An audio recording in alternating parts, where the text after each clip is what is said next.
J'ai aussi le grand honneur d'introduire Monsieur Jérôme Perrin, qui a le grand privilège de pouvoir combiner deux approches qui sont très très complémentaires. Tout d'abord, il est ingénieur comme le professeur Mac, il est aussi docteur en sciences physiques, donc il a déjà un background scientifique qui est très très important, mais de manière un petit peu plus originale et très complémentaire. Il est bachelier canonique en théologie de l'Institut catholique de Paris.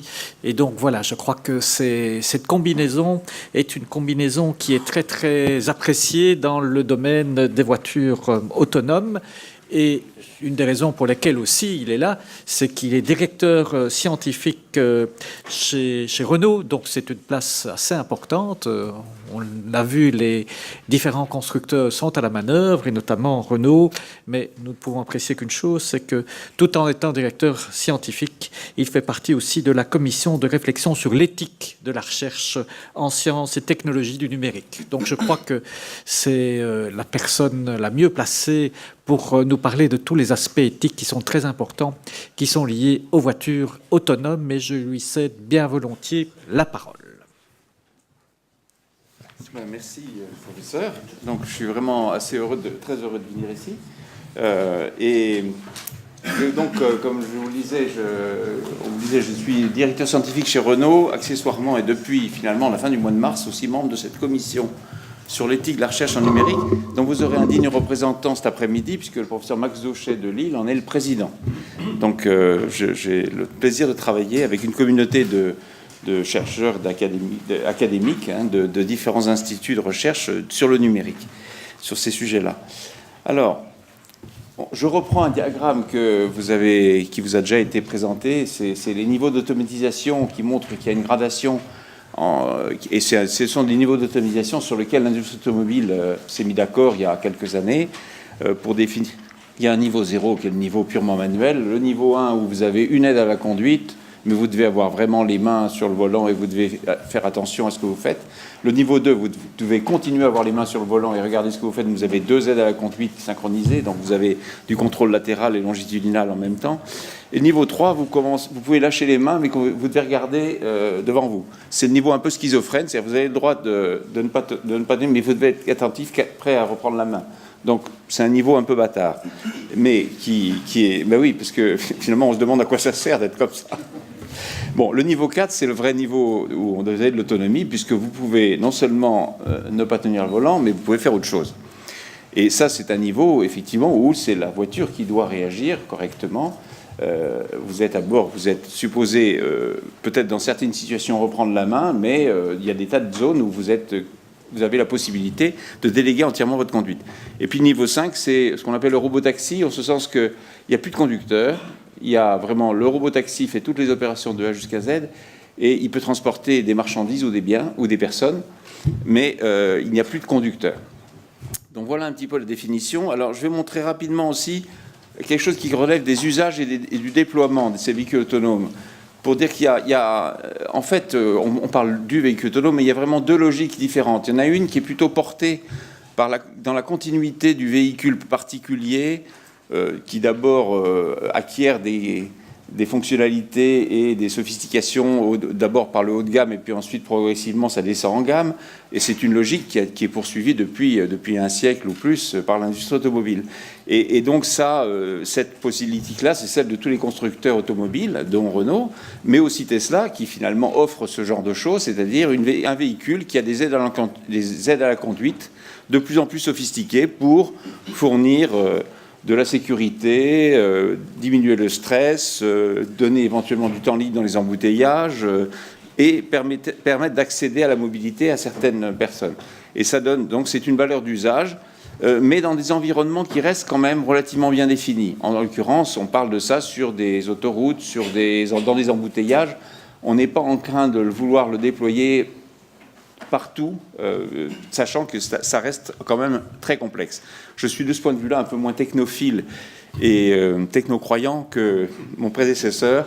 Je pense qu'on dit que 90% des accidents peuvent être évités parce que les véhicules seraient autonomes. Il ne faut pas oublier qu'il y a des tas de choses qui sont évitées par la perception instantanée d'un individu qu'un véhicule autonome actuellement est incapable n'a pas la finesse qui lui permettrait d'éviter. Donc, je pense que l'accident de l'Arizona, à voir. Je suis beaucoup moins technophile que vous à ce sujet-là. Mais l'autre logique qui est représentée par l'autre ellipse grise, c'est plutôt une logique qui est celle du transport public à l'origine, c'est-à-dire de fournir un service à des gens à partir d'un véhicule qui est une navette au départ, qui peut devenir un robot-taxi.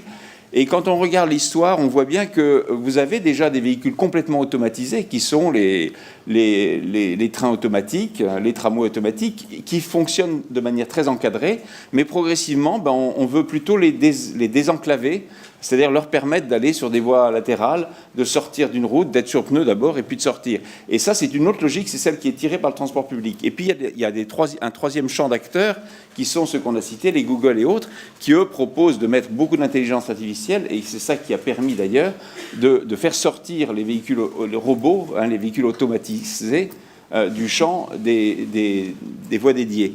Donc, on a ce domaine intermédiaire qui peut être... finalement de services dans des environnements plus complexes, cette fois-ci allant directement vers l'automatisation complète pour offrir des services dans des zones qui seraient urbaines, périurbaines, voire périrurales, mais qui supposent de mettre une sophistication dans les moyens de perception, localisation et d'intelligence artificielle supplémentaire par rapport à ce qui est à gauche. Et on peut voir aussi que plusieurs types d'industriels peuvent y prétendre. Il peut y avoir celui qui construit l'objet, qui est fabricant de véhicules ou de navettes. Il peut y avoir l'opérateur transport public. Il peut y avoir aussi l'opérateur de moyens d'intelligence artificielle ou de services. Donc c'est un domaine qui reste encore assez ouvert en termes de celui qui peut prétendre à y entrer.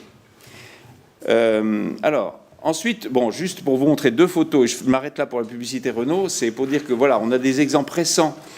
Renault est sur les deux volets de ce que je présentais. Un véhicule autonome qui s'appelle Symbiose, qui a été présenté au Salon de Francfort, qui est vraiment typiquement dans la logique de gauche, c'est-à-dire du véhicule un peu haut de gamme, qui offre du plaisir et qui permet qui d'ailleurs peut être testé sur autoroute, où vous avez complètement la possibilité de lâcher les mains, vous avez une interface aux machines particulières, etc.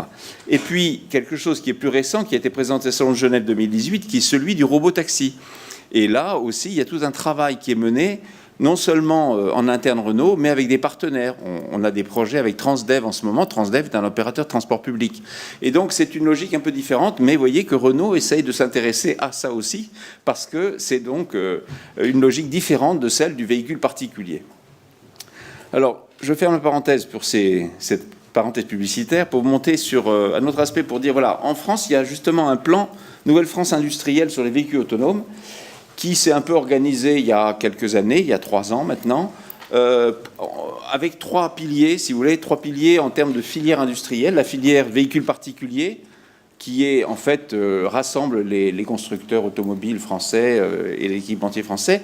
La plateforme, la filière automobile, qui est le syndicat professionnel. Vous avez les véhicules industriels, alors Renault Trucks, qui n'appartient plus à Renault. Il y a le losange, mais c'est Volvo. Et puis le transport public avec les opérateurs comme Transdev, avec la RATP, Keolis en France, etc. Et ces 3 axes, ces 3 filières de secteurs industriels, de secteurs d'application, s'appuient sur un certain nombre de laboratoires, de centres de compétences plutôt transverses, de pôles de compétitivité. Et finalement, ils se mettent ensemble pour à la fois traiter des problèmes d'expérimentation, de discussion avec les pouvoirs publics pour obtenir des évolutions réglementaires. Ils essayent de pousser finalement des choses sur lesquelles on a besoin d'être ensemble, qui relèvent de la normalisation, de la standardisation, et puis éventuellement aussi dans le domaine juridique. Alors, il y a une feuille de route qui est présentée ici, qui est en gros ce qui est envisagé en termes d'application pour les 3 secteurs. Donc en haut, vous avez le véhicule particulier, au milieu, vous avez le transport public, et puis en bas, vous avez le véhicule industriel. Vous voyez qu'avant 2020, pour ce qui est des véhicules particuliers, c'est de l'application plutôt en embouteillage, puis ensuite sur autoroute, donc à vitesse de croisière, mais dans des dans des contextes relativement bien définis de circulation. Vous avez ensuite, pour les véhicules transport public, ça se passera dans des enceintes, dans des circuits un peu dédiés, fermés, c'est-à-dire ce sont des flottes, mais plutôt dans des circuits privés ou des sites industriels ou privés, des convois en navette éventuellement et des remisages intelligents de transport public. Et puis pour les véhicules industriels, c'est dans des exploitations industrielles et éventuellement pour des convois en camion, hein, pour gagner finalement en consommation, puisque des camions rapprochés économisent beaucoup en consommation. Après, vous voyez, progressivement, on imagine qu'entre 2020 et 2030 vont se déployer des cas de plus en plus complexes, et au-delà de 2030, peut-être des véhicules particuliers se promèneront dans tout contexte, et là, il y a encore beaucoup de travail. Alors, je passe à ça, évidemment, ça c'est quand même récent, c'est de 19 mars 2018, un véhicule autonome d'Uber qui a été impliqué dans un accident qui a coûté la vie à une piétonne qui tenait un vélo et qui traversait la route. Certes, elle traversait la route, peut-être pas quand il fallait, au mauvais endroit, mais il l'a percuté et le conducteur qui était là, qui faisait rien derrière le volant, n'a pas réagi. Et bon, il y a eu un problème de reconnaissance de la personne. Il y a eu aussi le fait que le véhicule Uber, contrairement à ce que vous dites, a foncé et il n'a même pas essayé de réagir en se disant c'est un obstacle. Il a considéré qu'il avait le droit de foncer. Donc je pense que là, on atteint quand même un point qui est celui de est-ce qu'un véhicule autonome intelligent est vraiment intelligent? Est-ce qu'il a la subtilité de l'intelligence? C'est ça que je veux dire. Donc, je pense que là, ça montre quand même qu'il y a des points qui sont assez sensibles. Alors, j'en arrive tout de suite à montrer deux choses sur lesquelles, puisque ça a été abordé, vous êtes des juristes, des positions qui ont été prises par la plateforme de la filière automobile, donc le syndicat professionnel, qui a un comité de standardisation technique et qui a essayé de répondre à des questions. Alors, ce sont des réponses datées, qui sont provisoires sans doute, mais je vous les livre parce que je ne suis pas juriste moi-même. Bon, en gros, responsabilité civile, et puis vous aurez un autre plan sur responsabilité pénale. Donc, responsabilité civile en cas d'accident de la circulation impliquant un véhicule à conduite déléguée. Donc, c'est une position qui date de mars 2016. Qui indemnise la victime d'un accident de la circulation impliquant un véhicule à conduite déléguée en droit français? L'assureur. Quand bien même celui-ci aurait pour origine un véhicule à conduite déléguée. Donc, vous voyez, l'assureur du véhicule impliqué. Ensuite, qui est responsable en cas d'accident de la circulation impliquant un véhicule à conduite déléguée? L'assureur solvens. Donc, vous voyez, bon, pour l'instant, ce sont des positions qui peut-être vous paraissent de bon sens dans le droit, mais qui montrent qu'on est dans ces situations-là de manière assez consensuelle et on a, s'il y a besoin d'évolution, il faudra les argumenter. Alors ensuite, vous avez la responsabilité pénale. Et là, on voit bien qu'on est en rapport avec la Convention de Vienne.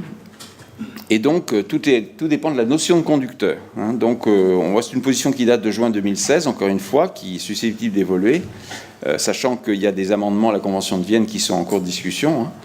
Hein. Qui est responsable aujourd'hui d'une infraction au code de la route et au code pénal lorsque le mode de délégation de conduite était activé? Si on maintient la notion de conducteur, la Convention de Vienne n'impose pas de modification des infractions prévues et elles sont imputables au conducteur et au titulaire du certificat d'immatriculation, quel que soit le mode de conduite. Si la Convention de Vienne supprime la condition de conducteur personne physique, alors les infractions ne peuvent plus s'appliquer. Le législateur devra soit prévoir une infraction spécifique imputable à une personne tierce à la conduite du véhicule, soit prévoir un système d'imputabilité de l'infraction, soit supprimer purement et simplement les infractions imputables à un conducteur. Vous voyez l'argumentation qui est posée, qui montre bien qu'il y a des enjeux derrière l'évolution des notions au civil et au pénal. Autre question, une personne morale, par exemple le constructeur automobile, peut-elle être pénalement responsable d'une infraction au code de la route lorsque le mode de délégation de conduite était activé? Là, vous avez la réponse. Juridiquement, l'engagement de la responsabilité pénale d'une personne morale est possible. Le constructeur automobile pourrait ainsi engager sa responsabilité pénale, etc. etc. Je ne vais pas trop détailler. Je veux dire, voilà où on en est au point de vue du droit. Hein. Et maintenant, je vais passer à une autre dimension, celle de l'éthique. Puisqu'on a eu un cas d'un accident qui relevait de la responsabilité, maintenant, là, l'éthique, c'est des dilemmes. Typiquement, on commence par poser des dilemmes. Alors, les dilemmes, c'est très vieux. Hein. Les dilemmes éthiques, ça remonte Vous avez saint Thomas d'Aquin qui en a posé, etc., etc. Et vous avez toute la casuistique. Et je dirais que très souvent, les dilemmes éthiques sont posés comme des cas un peu à froid. On vous pose un problème et vous raisonnez logiquement et vous argumentez. Et finalement, vous prenez une décision entre un moindre mal, hein, par rapport à une situation compliquée. Alors ici, vous avez les dilemmes éthiques sont posés typiquement alors c'est un site qui s'appelle Moral Machine, qui est un site du MIT, qui vous propose, si vous allez dessus, vous pouvez commencer à répondre et on va vous proposer une vingtaine de scènes. Et puis vous répondez au fur et à mesure, qu'est-ce que vous faites, qu'est-ce qu'il faut faire dans telle situation. Alors les situations, c'est typiquement, vous voyez, c'est assez simpliste. Vous avez un véhicule qui va soit sur des gens, soit dans le mur. Hein, et à chaque fois, il y a des morts. Et alors vous avez le choix entre tuer des personnes âgées, des enfants, des femmes enceintes, etc., etc., plusieurs personnes ou une. Donc vous vous retrouvez devant une multitude de choix et vous répondez au fur et à mesure. Puis au bout d'un moment, ce site a eu des dizaines de milliers de réponses déjà, et donc ils peuvent commencer à faire des statistiques au niveau de la moyenne des réponses des gens. Alors ils voient des choses intéressantes, ils voient que les gens sont globalement utilitaristes, c'est-à-dire que globalement, on préfère tuer le moins de monde possible, et donc quand on a le choix entre tuer 5 personnes ou une, on va plutôt tuer une que 5. Bon, ça c'est le genre de choix utilitariste classique. Et puis, les gens, il y a des variations régionales. On se rend compte qu'ils savent d'où les gens répondent, et ils voient bien qu'il y a des variations régionales. Donc c'est intéressant, mais en même temps, est-ce que l'éthique, c'est la moyenne des réponses des gens? Non. L'éthique, elle est un peu surplombante quand même. On sait bien que la moyenne des comportements n'est pas le comportement éthique. Donc, comment passer d'un raisonnement en termes de dilemme à, finalement, ce qu'on pourrait appeler une éthique opérationnelle? Alors, autre question qui se pose, c'est que, vous voyez, les dilemmes éthiques posés un peu caricaturalement, ça fait tout de suite hurler les médias. Il y a eu un ingénieur, un responsable de Mercedes qui a eu le malheur de dire « Ah ben Mercedes, nous, on va privilégier la sécurité de nos occupants. » Évidemment, Mercedes ne pouvait pas dire autre chose. Eh bien, immédiatement le lendemain, oui, les voitures sans chauffeur de Mercedes vont tuer les piétons. Vous voyez la caricature de dilemme tel qu'on peut les poser. Donc il faut entrer dans une logique un peu plus complexe, un peu plus floue. Et les dilemmes et les cas concrets, c'est que finalement, dans une situation donnée, alors ça c'est un exemple, vous avez un véhicule jaune qui est un véhicule en mode de conduite déléguée autonome qui circule, et puis en face, il est sur une voie, pourtant il y a une voie, il est sur un système à 2 voies, mais il y a un sens de circulation, il y a un terre-plein au milieu, mais de l'autre côté, il y a un véhicule qui arrive, avec des gens qui attendent au passage piéton. Il y a un cycliste qui est à sa droite, et puis il y a un ravin encore plus à droite, et puis il y a un gamin qui déboule et qui veut ramasser un ballon. Et là, il a plusieurs choix possibles. Évidemment, c'est pas je vais forcément tuer quelqu'un. C'est, d'une part, une multiplicité de trajectoires possibles. Ensuite, il y a des prises de risques, mais il y a des probabilités de survie aussi. Il peut peut-être rouler dans le ravin, mais pas forcément se tuer. Il peut peut-être froisser de la tôle. Et il y a un environnement qui est dynamique. C'est-à-dire que si vous prenez la décision 3 secondes avant ou 2 secondes avant, c'est pas pareil. Donc c'est là qu'on est obligé de rentrer non pas dans un raisonnement à froid d'un type dilemme, où je suis très très loin de la scène et je juge la scène et je dis ça c'est bien, ça c'est pas bien, mais je dois finalement travailler en dynamique en incluant la prise de risque. C'est-à-dire qu'à ce moment-là, on est dans une éthique opérationnelle dynamique qui inclut la prise de risque. Et voilà, donc quels sont les défis éthiques pour les véhicules autonomes? Alors moi j'en ai listé quelques-uns. Les véhicules autonomes seront utilisés par des gens ordinaires et non par des experts. Donc on n'a pas à poser un problème de l'éthique du médecin ou l'éthique de... Oui, on est une éthique de monsieur tout le monde. Les véhicules autonomes seront immergés dans un environnement complexe et ouvert en interaction avec des agents divers. Vous avez d'autres véhicules, des piétons, des animaux, des arbres, des obstacles naturels et des infrastructures. Ensuite, les véhicules autonomes impliquent de nombreuses parties prenantes de l'écosystème de la mobilité.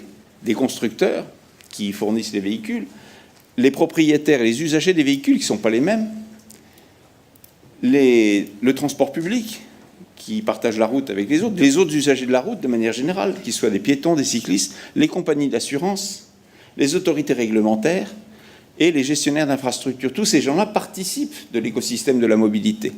Et donc, d'une certaine manière, ils sont concernés par les problèmes éthiques que pose l'introduction des véhicules autonomes, les problèmes et juridiques et éthiques que posent les véhicules autonomes. Et dernier cas particulier, c'est un robot certes, mais il a des personnes à son bord. Donc, immédiatement, vous savez, ces lois, c'est entre guillemets lois, parce que pour des juristes, ça fait hurler de parler des lois de la robotique d'un écrivain de science-fiction, mais cette troisième loi, entre guillemets, de la robotique d'Asimov, elle est mise en défaut, puisqu'elle stipule qu'en gros, le robot doit se suicider s'il risque de faire du mal à des humains. Ben oui, le problème, c'est que comme il a des personnes à bord, c'est un peu délicat. Vous voyez, donc, vous voyez, on est dans des situations un peu particulières. Alors, j'aime bien ce dessin qui est d'un auteur américain qui a écrit un article qui s'appelle finalement Autonomous Vehicle Ethics and Law, le juridique et l'éthique.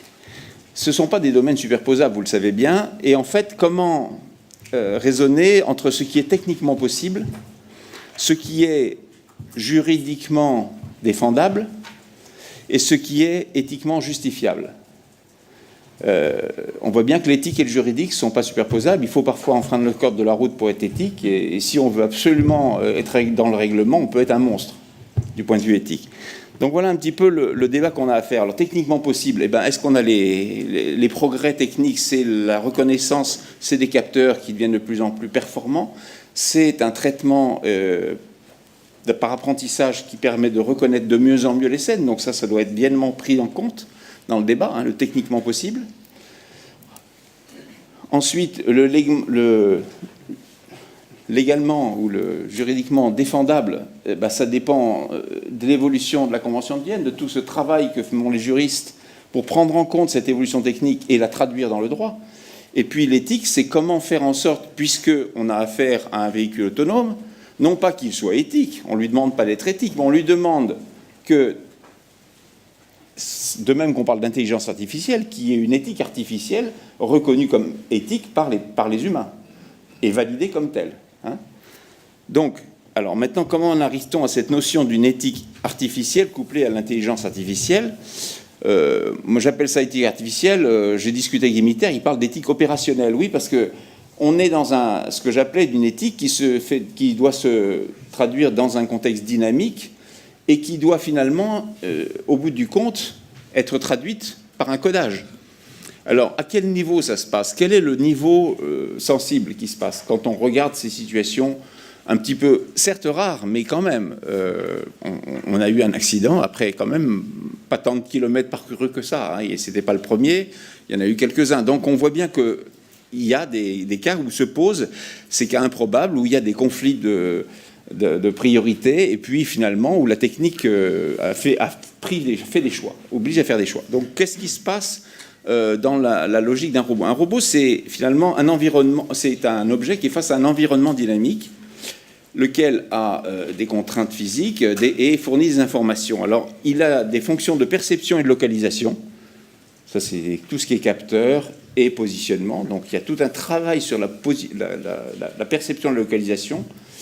Il y a tout un travail ensuite de reconnaissance et de compréhension, reconnaissance de la scène, des objets, des êtres animés qu'il peut y avoir et les différenciations qu'il y a entre eux. Là, il y a de l'apprentissage machine, qu'on appelle le deep learning, qui est en œuvre et qui fonctionne déjà très bien. Puis après, il y a le passage à de la décision et de la planification. Et là, on voit bien que passer à la décision et à la planification, il y a un autre passage qui suppose de combiner l'éthique et la loi. Il faut respecter le code de la route, mais en même temps, comme je disais, de temps en temps, l'éthique prend le dessus et nous dit il faut peut-être enfreindre le code de la route. Donc comment gérer ce conflit pour prendre une décision, puis ensuite ça déroule, on est dans de l'action et du contrôle. Et la question qui se pose, c'est ce que j'ai mis en point d'interrogation à droite, c'est est-ce qu'on peut utiliser les techniques d'apprentissage profond dans la décision? Je m'entends bien, c'est-à-dire que reconnaître une scène, apprendre, c'est certain, ça a montré sa performance, et d'ailleurs, c'est largement utilisé actuellement. Tous les constructeurs qui développent des véhicules autonomes utilisent des logiciels d'apprentissage pour apprendre les scènes, pour permettre aux véhicules, à partir de caméras, à partir de lidar, de radar, etc., d'apprendre de mieux en mieux. Ensuite, quant à la décision, c'est autre chose. La décision, ça voudrait dire, si on fait de l'apprentissage de la décision, et qu'il soit éthique, c'est qu'on fait avaler un certain nombre de scènes où on fait réagir, alors virtuelles, simulées. On ne va pas s'amuser à faire de la route et à taper dans des gens, puis ensuite à dire, voyez, non. Mais on va faire ça en virtuel, donc on a des capacités maintenant de virtualiser complètement les scènes à partir d'enregistrements et puis ensuite en faisant jouer. Hein, donc on fait des jeux sérieux, ça on a la capacité de le faire. On pourrait faire jouer des tas de scènes avec un véhicule qui de temps en temps va taper dans la vieille dame, de temps en temps va taper dans le mur, etc. Et puis on annote la scène en disant ça c'est bien, ça c'est pas bien. Puis au bout d'un moment, il avale les scènes et puis il finit par apprendre comment il faut réagir bien. Hein, c'est ce qu'on appelle l'éducation. La question, c'est que ça suppose, pour le coup, par rapport à une approche qui serait beaucoup plus déterministe et qui relèverait de processus de décision où on fait des arbitrages de probabilité et qui est plus déterministe, classique, ça supposerait que vraiment les données d'apprentissage soient elles-mêmes bien garanties du point de vue éthique. Hein, puisque finalement, on décharge la charge de la preuve. Là, au lieu d'être déterministe par rapport à quelque chose, une logique éthique a priori construite, là, c'est les données qui doivent être validées éthiquement. C'est celui qui dit c'est bien, c'est pas bien qui doit garantir que c'est bien, c'est pas bien. Et donc, on a un problème de validation à nouveau. Donc, vous voyez, le débat, il est autour de ces deux problèmes. C'est entre les technologies d'intelligence artificielle par apprentissage avec une validation éthique de ce qu'on fait apprendre, et puis une logique qui est plus déterministe, où là, on est plus dans une approche rationnelle. Bon. Sécurité ou éthique? Alors évidemment, tout dépend, comme je disais, c'est dynamique. Donc, en fait, vous avez un champ à 3 paramètres. Vous avez soit le niveau d'automatisation.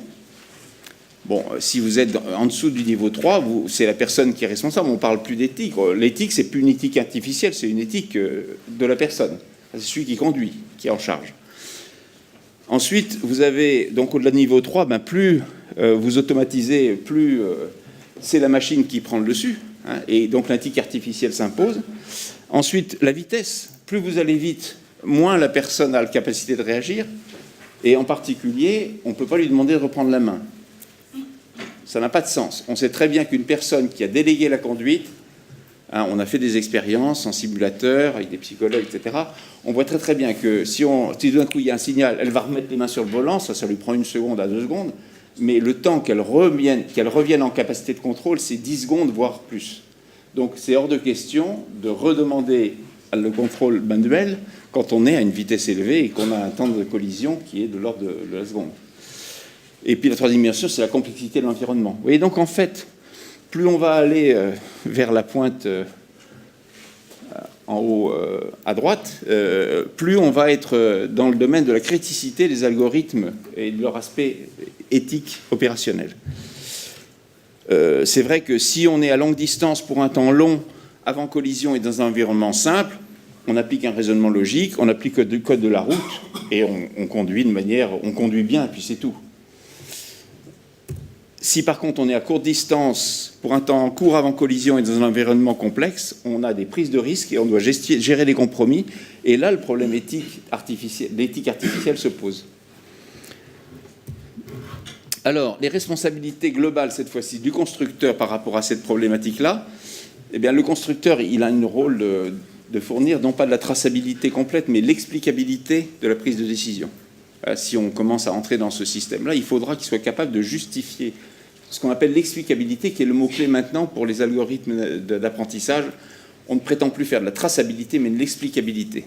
Les notions sont un peu subtiles, mais vous en parlerons peut-être cet après-midi.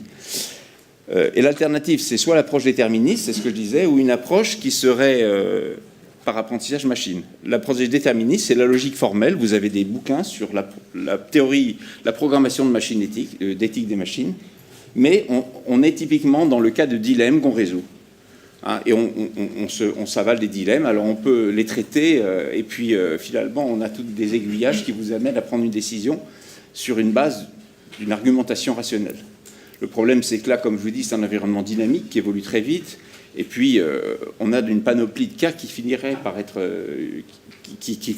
par être extrêmement vaste. Et donc, cette approche-là, elle va être assez rapidement mise en défaut.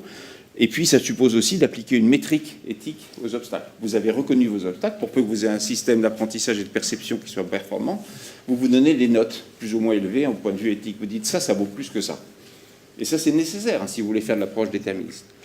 Ensuite, il y a l'approche machine, l'apprentissage machine, le deep learning.